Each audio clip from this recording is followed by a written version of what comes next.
大家好，我是超子。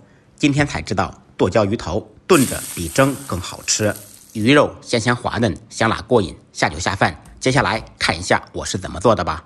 首先准备一个新鲜的胖鱼头，从中间劈开，洗掉黑膜、血线，抠掉牙齿，这几个部位都非常腥。如图所示，清洗成这个熊样就可以了。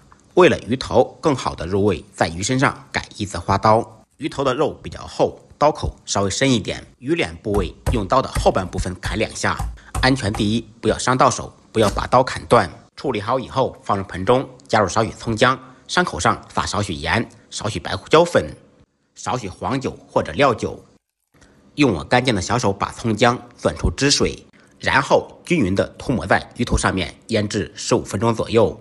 这一步可以很好的去除鱼头的腥味。利用这个时间准备一下小料，准备一个洋葱，洗净，对半切开，切成细丝。切好以后放入碗中备用。2、3张豆腐皮卷起来，切成1厘米左右的宽条，也可以放嫩豆腐、老豆腐或者其他自己喜欢吃的食材。1小把金针菇去掉根部，撕成小朵，然后清洗干净，控水备用。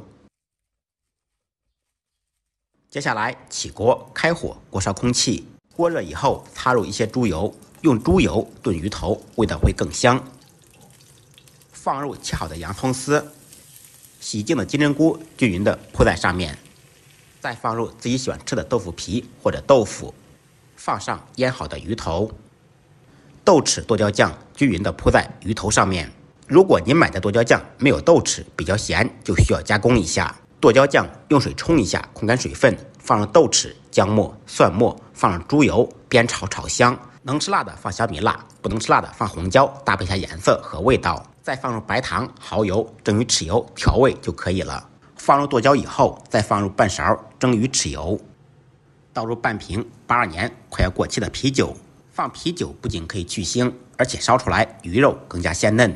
盖上盖子，开中火开始烧制。开锅以后居8分钟左右，时间到，掀开盖子，满屋飘香。这个时候，金针菇、豆腐皮都非常入味了。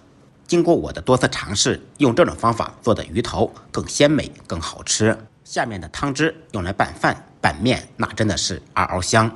出锅之前撒上迷人的小葱花，浇上热油，呲一下，香味就出来了。鱼肉鲜香味美，香的彻底，辣的舒服，那真的是太好吃了。喜欢吃鱼的一定要收藏起来，动起手来做一下。感谢您的支持点赞，再忙再累记得按时吃饭。下期视频见，拜拜。